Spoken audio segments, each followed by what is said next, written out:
तर बघू शकता मित्रांनो, आज मी खूप दिवसानंतर गावाचं वातावरण बघा. पाऊस झालेला आहे. बघा गावाचं वातावरण कसं काय आमच्याकडे. हे बघा आमच्या गाव सगळीकडे हिरवं दिसत आहे. मागल्या वेळेस व्हिडिओ काढून मी या बाबीपासून जाताना आता इकडून मधून येतोय पाणी.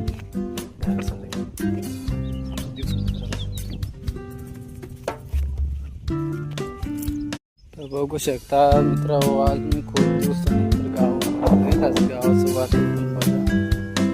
पाऊस झालेला आहे. बघा गावाचं वातावरण कसं काय आमच्याकडे. हे बघा आमच्या गाव सगळीकडे हिरवं दिसत आहे. मागल्या वेळेस व्हिडिओ काढून मी या बाबीपासून जाताना आता इकडून मधून येतोय पाणी.